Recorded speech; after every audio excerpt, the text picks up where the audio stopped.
Hello. This is a special edition of the American Medical Association's COVID-19 update. Today, we're discussing a proposed plan for reopening the country safely amid COVID-19. I'm joined today by Dr. Danielle Allen, Director of Harvard University's Edmund J. Safra Center for Ethics in Cambridge, Massachusetts. I'm Todd Unger, AMA's Chief Experience Officer in Chicago. Dr. Allen, you and a team of experts have outlined a plan called the Roadmap to Pandemic Resilience that would have the country fully back up and running by August. Can you give us first some background on the team that put this together and how you all came together? Sure. Thanks so much for having me, Todd. I really appreciate the conversation. I direct something called the Edmund J. Safra Center for Ethics at Harvard. We've been around for more than 30 years and work broadly in the space of ethics and public affairs. In our earlier years, we did spend a lot of time on bioethics. It's still an area we do work in.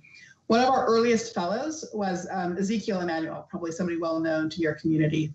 So when the COVID situation was ramping up, I started paying attention to his writing about rationing. And so I reached out to him at a certain point to say, Zeke, how could an ethics center like mine help? What are the hard problems that people are stuck on? And his answer was that the thing that people were having the hardest time thinking about was how to weigh health objectives and goals in relationship to economic objectives and goals. So we took that and we ran with it, basically. We built a huge multidisciplinary team, drawing on experts at the public health school here at Harvard, the Chan School of Public Health, but also trying to integrate that public health expertise with economic expertise. Our core principle was the need to integrate expertise across domains and try to come to a picture that could align what we needed from a health perspective with what we needed from an economic perspective. So my co-lead is an economist named Glenn Weil, who was at the University of Chicago early in his career and is now at Microsoft. Other economists like Rajiv Sethi have also been working hard in the traces here. We have had people in public health like Meredith Rosenthal, Larry Gostin has been a big help. We've consulted repeatedly with people like Mary Travis Bassett and Mark Lipsitch at the Chan School. So our authors are really from the spaces of law, policy, economics, and so forth. We have always tried to dig into, pull public health experts into our conversations so that we can have the most informed, integrated understanding possible. Great. I don't get to use this word much, but you would definitely call this an audacious plan. The key premise being, we're not going to get through this successfully with social distancing alone. There's a much bigger program, in your words, that needs to take place. So can you tell us about the key pillars of your roadmap? Absolutely. So I think the thing to recognize is that the most powerful tool that the public health community has in its toolkit for responding to a pandemic is collective stay-at-home orders. And they're extremely effective. They can stop the disease in its tracks, and we should all be extremely grateful for that. We needed to use those tools without any question.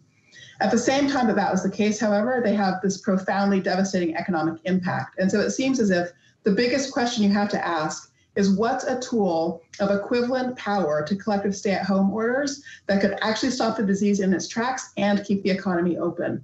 That was the hard question. And yes, the answer to that is ambitious and audacious. But actually, it's no more ambitious or audacious than national collective quarantine. And that's the relevant sort of scale of comparison. Mm-hmm. The ambitious, audacious plan is testing, tracing, and supported isolation at massive scale.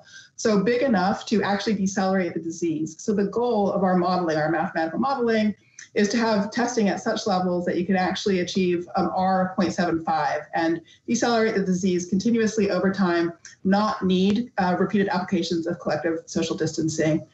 I will say that the plan is one that will become challenging to implement in the sense that once prevalence gets too high, the plan is not really a viable plan as a sole tool of disease control, which is how we developed and designed it.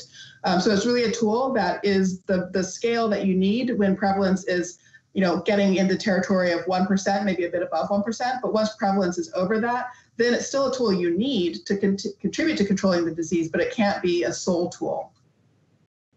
I know in the plan, and this is not a matter of whether we can do it, but how. Yes. So why don't we talk a little bit about what does it take to make a plan of this scale a reality?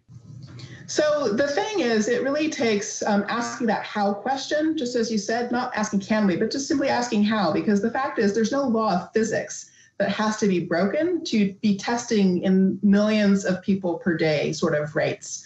We know how to make tests. We even have ways of simplifying the testing process. We can work really aggressively and invest aggressively in switching from throat and nasal swabs to saliva-based tests, for example, and then put a viral deactivator in the test tube, and you no longer have a biohazard that you have to transport, and the whole testing process becomes much simpler and faster. I mean, that's what we need, is a really sped up, simplified testing process. So there's no law of physics that has to be broken. The challenges are organizational. They're coordination from a kind of market or economic point of view, and then of course they're also political, because the kind of coordination that we need is both about activating that supply chain to ramp up capacity in the existing supply chain, as well as innovate new forms of testing to simplify the supply chain. That kind of coordination will work best with some sort of support and activation from the federal government. So that's one piece. And then we also, of course, need coordination to actually administer testing programs and contact tracing programs. And that's really state and local governments, municipal governments, county public health officials, things like that. And there the challenge is really that for many places, this would be to run testing and contact tracing programs on a scale they've never done before. So we need a lot of sort of help building up readiness frameworks, helping people have kind of plug and play organizational approaches to doing this so that they can do it quickly. So in your plan, you lay out some pretty aggressive numbers in terms of the numbers of tests that we would want to be seeing in kind of June and July, and a prioritized approach to doing that. Can you give a little bit more context on that? Absolutely. So the first thing to recognize as we think about reopening the economy is that actually the economy is open. 40% of the workforce has not been under stay-at-home orders because they are part of the essential workforce. Healthcare workers are the biggest part of that, the most obvious piece of that, but also as public safety officers and a variety of other roles. So 40% of our workforce has had the virus circulating relatively freely, and we really owe it to that workforce that they should be fully integrated in testing, tracing, and supported isolation programs first. And so the good news is if we could actually achieve that, then we've actually already stabilized 40% of the population, and also that part of the population where the disease is circulating at the highest rates. So our plan is a phased reopening plan, where the first thing you want to do is really build out testing, tracing, and supported isolation programs for the healthcare workforce and other parts of the essential workforce, and then begin to phase in other parts of the economy as well, supporting them as they're coming back online, also with testing, tracing, and supported isolation programs. I noticed in the plan, you hear a lot of people saying, obviously we're going into the summer, and so the timing is different, but, get the schools back open. I know that's kind of the last rollout in your plan. What's that about? So it's critical that schools reopen, and that in some sense, I sort of feel like the fall is a kind of drop dead date for all of us to get this right. And I think one of the hardest things about this problem has been the interaction between schools and the economy. So one of the things we've all discovered through this crisis is that schools are our sort of childcare structure. They are what make it possible for the workforce to be at work. And so there is a close relationship between these two things.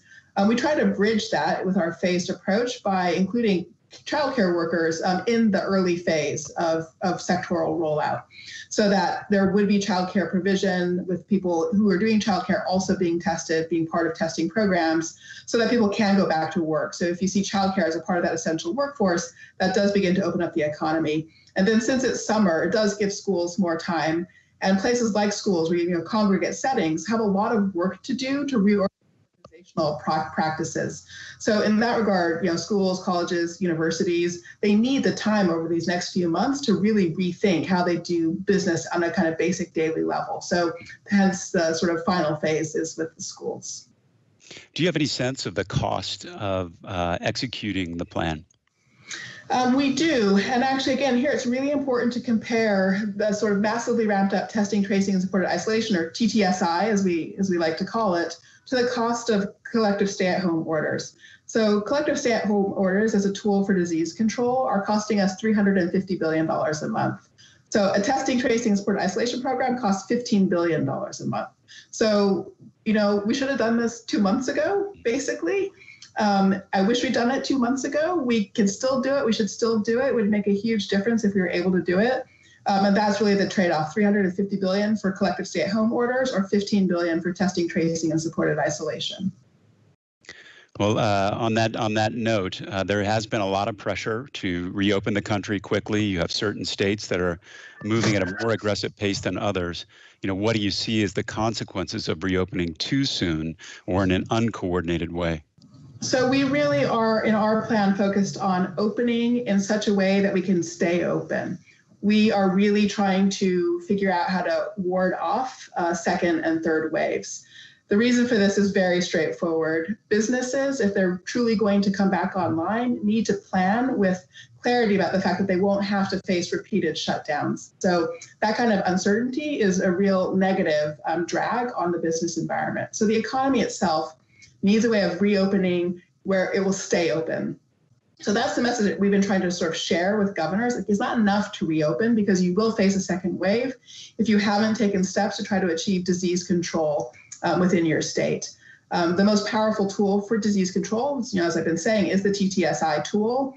It's important also to look at other tools, which are about things like de-densification in public transport, sort of adding more subway cars in contexts where that's relevant, or adding more buses to bus lines, changing infection control practices throughout all workforce sectors, or opening up retail on a kind of drive-through only basis for the next sort of period of months.